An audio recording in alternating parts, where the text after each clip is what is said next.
کھیت میں پہنچے اور خربوزوں والے سے کھانے کا سوال کیا۔ تب خربوزے والے یعنی کھیت کے مالک نے کہا کہ میں تمہیں ایک شرط پر کھانے کو دوں گا، اگر تم میرے خربوزے شہر لے جا کر بیچ آؤ تو بدلے میں تمہیں کھانے کو کچھ بطور اجرت دوں گا۔ چنانچہ فرعون نے حامان کو وہیں چھوڑا اور خود گدھوں پر خربوزوں سے بھرے بورے لاد کر شہر کی طرف چل دیا۔ جب وہ شہر کے دروازے پر پہنچا تو دروازے پر کھڑے پہرے داروں نے روک لیا اور پوچھا کہ ان بوروں میں کیا ہے؟ فرعون نے کہا کہ خربوزے ہیں۔ چنانچہ پہرے داروں نے کہا کہ ان میں سے کچھ خربوزے یہاں رکھ دو اور جاؤ۔ فرعون نے کہا کہ یہ میرے مالک کے ہیں، اس نے مجھے بیچنے کے واسطے دیے ہیں اور میں اس کا غلام ہوں، سو میں بنا اس کی اجازت یہ کسی کو مفت نہیں دے سکتا۔ پہرے داروں نے کہا کہ اگر ایسا نہ کرو گے تو ہم ہرگز تمہیں شہر میں داخل ہونے کی اجازت نہیں دیں گے۔ لہٰذا فرعون نے کوئی راہ دوسری نہ پائی تو ان میں سے چند خربوزے پہرے داروں کو بطور رشوت ادا کیے اور شہر میں داخل ہوا۔ شہر میں بھی صورتحال کچھ ایسی ہی دیکھی۔ شہر کے اندر جانے پر اسے بازار میں گشت پر معمور سپاہیوں نے روکا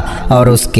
کے مال کی بابت دریافت کیا۔ فرعون کے بتانے پر ان لوگوں نے بھی ویسا ہی کیا جیسا دروازے پر معمور پہرے داروں نے کیا تھا۔ پھر جو مال بچا اسے بیچنے کے لیے وہ مناسب جگہ کی تلاش کرنے لگا، لیکن کوئی دکاندار اسے اپنی دکان کے سامنے اپنا مال لگانے کی اجازت نہ دیتا بنا کچھ دیے ہوئے۔ چنانچہ یہاں بھی کچھ خربوزے دیے اور ایک دکان کے آگے اپنا مال بیچنے کو بیٹھ گیا۔ دکاندار نے اس سے کہا کہ یہاں لوگ زرباتی سے بھی پھل، سبزی اور ترکاری وغیرہ خریدتے ہیں اور کچھ نقد پیچھے نہیں رکھتے، یعنی اگر کسی کے پاس ایک چیز یا جنس ہے تو وہ اس میں سے جتنی مقدار تمہیں دے گا بدلے میں تم سے اتنی ہی مقدار میں تمہارا مال یا جنس خرید لے گا اور اس پر کوئی نقدی باقی نہ رہے گی، یعنی اگر تمہارا مال قیمت میں زیادہ ہو تب بھی، اور یہی ہمارے معاشرے کا دستور ہے۔ الغرض فرعون نے سارے خربوزے مختلف اجزاء اور اجناس کے بدلے میں بیچے اور شہر سے واپس چلا اور کھیتوں کے مالک کو جو کچھ کمایا تھا دیا اور اس کے گدھے اس کے حوالے کیے اور کہا کہ مجھے یہ کام پسند نہیں آیا، اور واپس شہر کی طرف چل پڑا اور شاہ مصر کے سامنے ایک عرضی پیش کی اور کہا کہ میں غریب الوطن ہوں، لہٰذا مجھے اپنے شہر میں رہنے کی اجازت دی جائے۔ اور بعضوں نے کہا کہ جب اس نے شہر میں یہ صورتحال دیکھی تو واپس جانے کی بجائے شہر میں ہی رک گیا اور ایک قبرستان میں قیام کیا۔ اسے وہاں رہتے ابھی چند دن ہی ہوئے تھے کہ کچھ لوگ قبر نکالنے آ گئے۔ فرعون نے ان سے کہا کہ میں اس گورستان کا داروغہ ہوں، لہٰذا اگر تم یہاں قبر نکالنا چاہتے ہو تو اس کے لیے ایک سونے کا سکہ مجھے دینا ہوگا، تبھی قبر نکالنے کی اجازت دوں گا۔ فرعون کی اس بات پر لوگ حیران ہوئے اور کہا کہ ایسا کیسے ممکن ہے کہ ابھی چند دن پہلے تک تو ایسا کچھ نہیں تھا۔ فرعون نے کہا کہ اب سے ایسا ہی ہوگا، میں اس قبرستان کا داروغہ ہوں،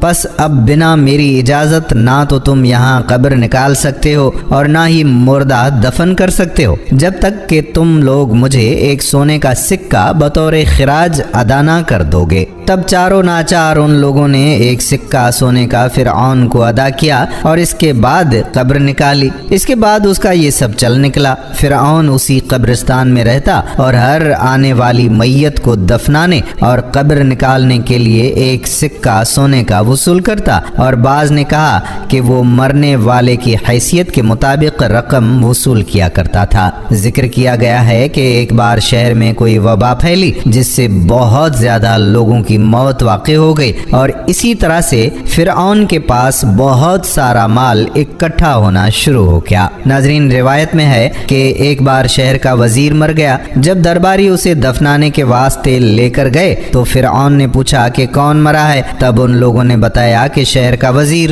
فرعون نے جب ان سے رقم کا مطالبہ کیا تو وہ لوگ بڑے حیران ہوئے اور کہا کہ یہ کیسا قانون ہے؟ فرعون نے کہا کہ میں اس قبرستان کا داروغہ ہوں اور ایک عرصے سے یہیں پر ہوں، اور یہ خراج میں سب سے وصول کرتا ہوں۔ چنانچہ شہر کے لوگوں نے اس کی بات کی تائید کی اور کہا کہا کہ ایسا ہی ہے تو کافی عرصے سے یہ یہیں پر رہتا ہے اور ہر آنے والی میت کو دفنانے اور قبر نکالنے کے لیے خراج وصول کرتا رہتا ہے۔ الغرض جب درباریوں نے یہ معاملہ دیکھا تو فرعون کو پکڑ کر شاہ مصر کے پاس لے گئے اور ساری تفصیل سے اسے آگاہ کیا۔ تب شاہ مصر نے فرعون سے پوچھا کہ یہ سب کیا معاملہ ہے، تمہیں اس کام پر کس نے رکھا؟ تب فرعون نے اول تا آخر اپنے شہر میں آنے اور شہر کے حالات کے بارے میں تفصیل بیان کی اور اس کے بعد نہایت ہی ادب سے کہا کہ جب میں نے آپ کے شہر کے یہ حالات دیکھے تو مجھے لگا کہ اس شہر میں کوئی قانون نہیں ہے،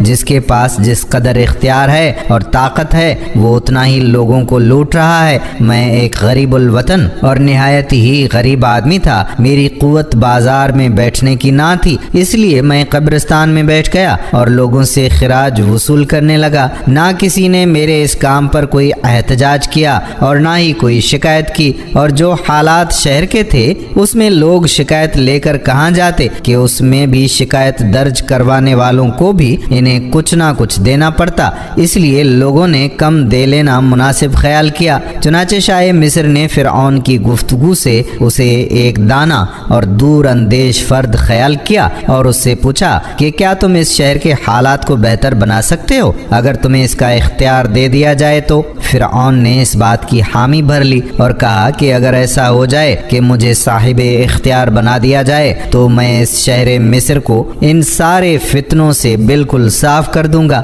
الغرض شاہ مصر نے فرعون کو مرنے والے وزیر کی جگہ پر معمور کیا اور تمام تر اختیارات شہر کے فرعون کو دے دیے گئے۔ چنانچہ فرعون نے مصر کا وزیر مقرر ہوتے ہی حامان کو اپنے پاس شہر میں بلوا لیا اور اسے اپنا ساتھی مقرر کر دیا۔ بعد اس کے جو بھی خراج شاہی سپاہی اور دربان وغیرہ دکاندار، تاجر اور عام رعایا سے وصولتے تھے سب بند کیے گئے۔ اس کے بعد اس نے اعلان کروا دیا کہ کسی بھی شخص کو کوئی بھی شکایت ہو تو وہ میرے دربار میں حاضر ہو سکتا ہے، ہر شخص کی فریاد بلا تفریق سنی جائے گی اور اسے پورا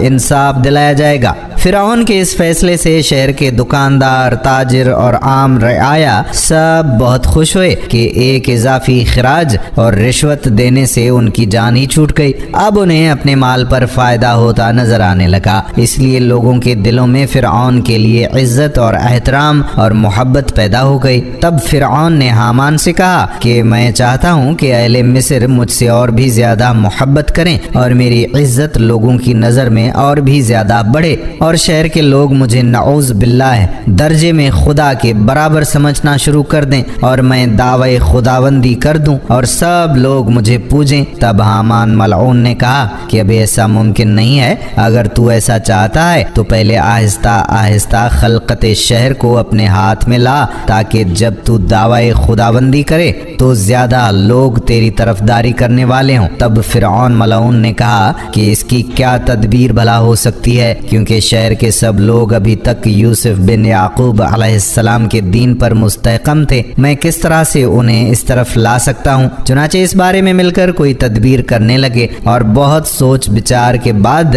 آخر یہ تدبیر ٹھہرائی۔ چنانچہ انہوں نے اس کے لیے ایک تدبیر ٹھہرائی۔ پس فرعون شاہ مصر کے پاس گیا، کہنے لگا کہ میں یہ چاہتا ہوں کہ رعایا پر 1 سال کا ٹیکس جو ان سے ان کے مال پر وصول کیا جاتا ہے معاف کر دیا جائے اور وہ سارا جتنا 1 سال کا بنے گا وہ میں اپنی طرف سے شاہی خزانے میں جمع کروانے کو تیار ہوں۔ بادشاہ فرعون کی حکمت و دانائی سے اور امور وزارت سے بڑا خوش تھا، لہذا اس نے کہا کہ میں نہیں چاہتا کہ تمہارا نقصان ہو اور میرا نفع ہو، چنانچہ 1 سال کا ٹیکس تمہاری طرف سے میں رعایا پر معاف کر دیتا ہوں۔ فرعون نے کہا کہ میں نہیں چاہتا کہ شاہی خزانے میں کوئی کمی ہو، لہذا اس 1 سال کا ٹیکس رعایا کی طرف سے میں شاہی خزانے میں جمع کر دوں گا۔ بادشاہ کم عقل اور نافہم تھا، فرعون کی خاطر 1 سال کا خزانہ رعایتوں سے نہ لیا اور کہا کہ جو تمہارا دل چاہے ویسا کرو۔ تب فرعون نے دیوان اور خزانچیوں کو بلوا کر پوچھا کہ مصر کا خزانہ 1 سال میں رعیتوں سے کتنا وصول ہوتا ہے؟ انہوں نے بتایا کہ اتنا ہوتا ہے۔ بس فرعون نے اتنا روپیہ حامان کے ہاتھ شاہی خزانے میں اپنی طرف سے جمع کروا دیا۔ اس کے بعد سارے شہر میں منادی کروا دی کہ اس سال کا ٹیکس رعیتوں پر ہماری طرف سے معاف کیا گیا ہے اور ہم نے اپنی طرف سے اتنا خزانہ بادشاہ کی سرکار میں شاہی خزانے میں جمع کر دیا ہے، اور علاوہ اس کے 2 برس مزید کا خزانہ یعنی ٹیکس معاف کرنے کی اپیل بھی سرکار عالی میں پیش کی ہے، سو وہ بھی قبول ہوئی۔ یعنی اب 3 برس تک رعیتوں سے کسی بھی قسم کا کوئی بھی ٹیکس وصول نہیں کیا جائے گا۔ پس جب یہ منادی سنی تو مصر کی تمام رعایا بہت خوش ہوئی، اور غریب غربا جتنے بھی لوگ تھے سبوں نے فرعون کی ترقی اور خوشحالی کے واسطے دعائیں مانگی اور خدا کا شکر بجا لائے، اور اس طرح سے رعیتوں میں فرعون کی نیکی اور فراخ دلی کے چرچے ہونے لگے، اور رعایا کی نظر میں اس کی عزت اور قدر و منزلت بڑھتی چلی گئی۔ پس 3 برس کا ٹیکس معاف ہونے کی وجہ سے مصر کی رعایا کو فراغت ہوئی۔ کچھ عرصے کے بعد شاہ مصر مر گیا، اور کوئی والی وارث اس کا تھا نہیں جو تخت پر بیٹھتا اور امور سلطنت کو سنبھالنا شروع کرتا۔ پس بادشاہ کو دفنانے کے بعد 3 روز تک تعزیت کی، اور چوتھے روز تمام شہر کے لوگ، قاضی، مفتی، عالم، فاضل، غریب غربا، چھوٹے بڑے سب شاہی دربار میں حاضر ہوئے اور اس بات پر غور و فکر کرنے لگے کہ اب تخت شاہی پر کس کو بٹھایا جائے، کیونکہ بنا بادشاہ کے ملک ایسے تھا جیسے کہ بنا سر کے دھڑ۔ چونکہ ان لوگوں نے فرعون سے نیکی دیکھی تھی کہ 3 برس کا خزانہ رعیتوں پر معاف کر دیا گیا تھا، اور وہ سارا 3 برس کا خزانہ اپنی طرف سے شاہی خزانے میں داخل کیا تھا، اور علاوہ اس کے کہ وہ سارے ٹیکس بھی معاف کیے تھے جو شاہی سپاہی عوام سے بے وجہ لوٹتے تھے، اس لیے سب اس سے خوش تھے اور اسے اپنا خیر خواہ گردانتے تھے۔ پس سبھی لوگوں نے یہ خیر خواہی دیکھ کر اس بات پر اتفاق کیا کہ فرعون ہی ہمارے لیے بہترین بادشاہ ہے، اور اس مردود کو تخت پر جا کر بٹھا دیا گیا۔ جب یہ ملعون مصر کا بادشاہ ہوا تو اس نے حامان ملعون کو اپنا وزیر خاص منتخب کر دیا، چونکہ اسی کی تدبیر اور اسی کے ہی مشوروں سے فرعون تخت شاہی تک پہنچ چکا تھا۔ تب کہنے لگا کہ اب مصر کے ملک میں مسلم ہمارے ہاتھ آیا ہے اور ہم یہاں کے بادشاہ ہوئے ہیں، اور حامان سے کہا کہ بس اب کوئی ایک ایسی تدبیر کرنی چاہیے کہ خلق خدا مجھ کو خدا کہے اور معبود جانے اور میری پرستش کرے اور مجھے ہی سجدہ کرے، لعنت اللہ علیہ۔ تب ملعون حامان نے یہ صلاح کی کہ سب سے پہلے پورے ملک یعنی مصر میں یہ حکم نامہ جاری فرما دیں کہ علماء فضلہ جتنے ہیں ہماری حکومت میں کوئی بھی تعلیم نہ دینے پائیں، سب درس و تدریس موقوف کر دیے جائیں۔ تب آہستہ آہستہ لوگ اپنے دین سے دور اور بے خبر ہوتے جائیں گے، اور جو بھی آئندہ پیدا ہوں گے لڑکے بالے سب کے سب بے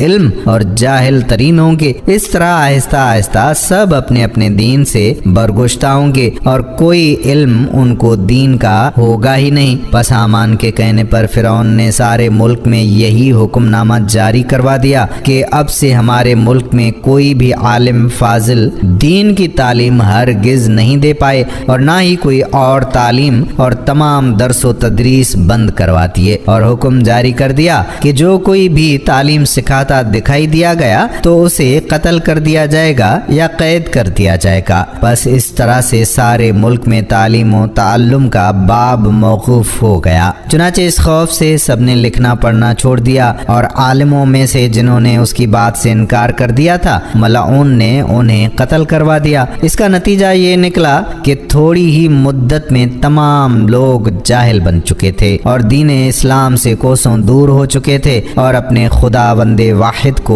وہ بھلا کر مثل جانور ہو گئے تھے۔ مصر میں تب 2 قومیں آباد تھیں، ایک قوم قبطی اور دوسری قوم بنی اسرائیل تھی۔ قبطی قوم وہ قدیم مصری تھے جو حضرت یوسف علیہ السلام سے پہلے سے ہی مصر میں آباد تھے۔ بنی اسرائیل حضرت یعقوب علیہ السلام کی اولاد میں سے تھے، چونکہ حضرت یعقوب علیہ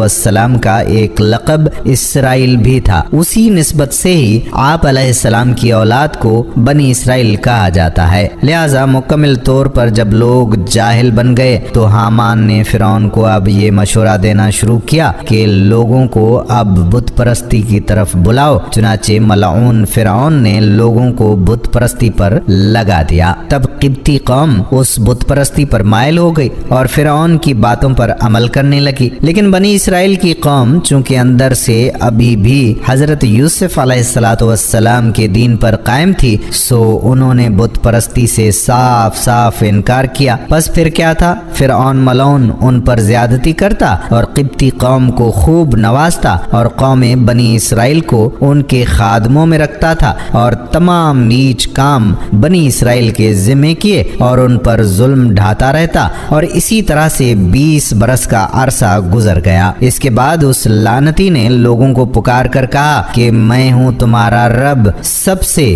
یعنی ان بتوں سے بھی بڑا خدا ہوں میں، سو سجدہ مجھے کرو اور معبود بھی مجھے ہی جانو اور میری ہی پرستش کرو، اور جو کوئی بھی ایسا کرے گا میں اسے نوازوں گا، اور جو اس کام سے انکار کرے گا اس کے ساتھ برا سلوک کیا جائے گا۔ پس قوم قبطی نے فرعون کو پوجنا اختیار کیا اور اسی طرح سے 40 سال کا اور عرصہ گزرا۔ اس کے بعد ان تمام بتوں کو توڑ ڈالا گیا اور کہا کہ اب سے میں تنہا تمہارا رب ہوں، بس صرف اور صرف میری ہی پرستش کرو۔ قبطی قوم جو فرعون کو پوجنے اور سجدہ کرنے والے تھے انہی پر خوب نوازش کیا کرتا تھا اور بنی اسرائیل کو تکلیف دیتا تھا کہ وہ حضرت یوسف علیہ السلام بن یعقوب علیہ السلام کے دین پر تھے، اور جزیہ کے عوض فرعون ان سے قبطیوں کی خدمت کرواتا اور تحقیر کرتا، اور جن کاموں کو حقیر سمجھتا تھا اور محنت اور بار اٹھانا، لکڑی چیرنا، گھاس کاٹنا،